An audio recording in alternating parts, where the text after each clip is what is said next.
রাজ্য কৃষি বিপণন বিভাগের উদ্যোগে বুনিয়াদপুরে নবনির্মিত রিটেল কমপ্লেক্সে দৈনিক বাজারে স্থানান্তরিতকরণ অনুষ্ঠান অনুষ্ঠিত হলো সোমবার। এই কমপ্লেক্সের চাতালগুলোতে আগামী দিন থেকে দৈনিক খুচরো কৃষিজ পণ্য বিক্রেতা ও ক্ষুদ্র ও প্রান্তিক কৃষকেরা ব্যবসা করতে পারবেন। অনুষ্ঠানে উপস্থিত ছিলেন রাজ্যের মন্ত্রী বিপ্লব মিত্র, দক্ষিণ দিনাজপুরের জেলাশাসক বিজেন কৃষ্ণা। এদিন আরএমসির পক্ষ থেকে প্রত্যেক ব্যবসায়ীকে চাতালের নিজ নিজ স্থান বিতরণ করা হয়। আগামী দিন থেকে তারা দোকান নিয়ে বসবেন। North Bengal Times report.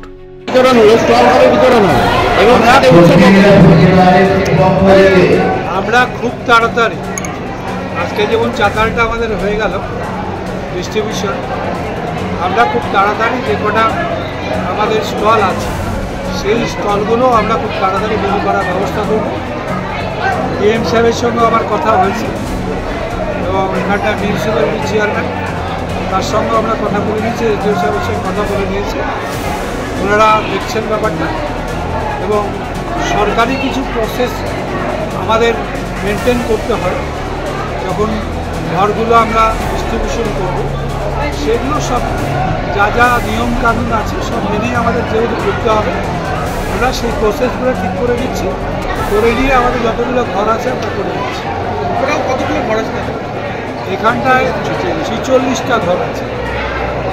এটা বাদ দিয়েও আমরা ফিশ মার্কেট, যাতে এই বাজারের মধ্যে দুর্গন্ধ না ছড়াতে পারে সেটার জন্য আলাদা করে একটা সেট করে আমরা আলাদা করে মার্কেট করে দিচ্ছি পাশে। সেই জন্য মাছের মার্কেটটা এর থেকে আলাদা থাকে। এখানটায় অন্যান্য তরিতরকারির মার্কেট এবং অন্যান্য যারা দোকানপাট সেগুলো চলবে। আর উপরে দুটো ভবন বানানো হয়েছে বুনিয়াদপুরের মানুষের সুবিধার্থে।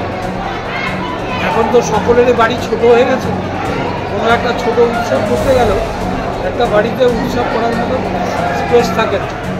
এখানটায় এটা করা হচ্ছে, এটা মিউনিসিপ্যালিটি এবং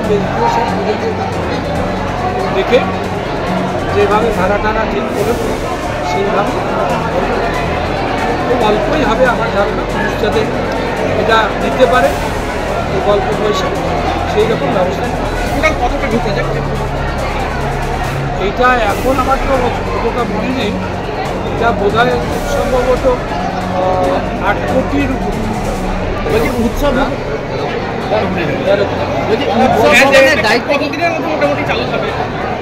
এটা আমরা উইদিন মান্থ আমরা চালু করে দেবো। বাদ বাকি তারা বলছে যে কৃষি পণ্য শুধু ঘর দেওয়া হবে না, অন্য কোনো ব্যবসায়ীদের নতুন যারা যদি একটু ব্যবসা করতে চায় তারা পাবেন? হ্যাঁ, নিশ্চয়ই পাবে না। আমরা তো মার্কেটটা সার্থক অর্থেই আমরা মার্কেট করতে চাইছি। সেই জন্য যদি কৃষি পণ্যের বাইরেও কিছু থাকে সেরকম যেটা এই মার্কেটকে চালাতে গেলে আমাদের দরকার হবে, আমরা যে প্রয়োজন দেখে করব। প্রায়োরিটি আমাদের কৃষি পণ্যের থাকে।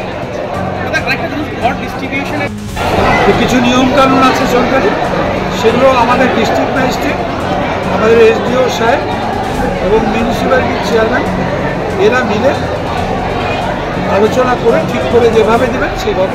বুনিয়াদপুর পুরসভার আয় বাড়াতে কি আরএমসি কি বুনিয়াদপুর পুরসভার যে ভবনটা করেছে, আরএমসি যে ভবনটা করেছে সেটা কি বুনিয়াদপুর পুরসভার হস্তান্তর করবে? বুনিয়াদপুর পুরসভা সেইটা তো এখনো পর্যন্ত আমাদের ঠিক হয়নি, এটা আমরা আলোচনা করে পরবর্তীকালে দেখব। যেহেতু মিউনিসিপ্যালিটির ভিতর ব্যাপারটা, সেজন্য অবশ্যই মিউনিসিপ্যালিটির তো একটা ভূমিকা থাকে, সেখানে আরএমসির সঙ্গে কথা বলে নেবেন।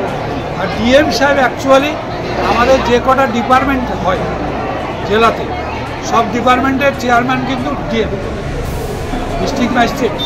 এই আরএমসিরও চেয়ারম্যান কিন্তু কাজেই ডিএম সাহেব দেখবেন।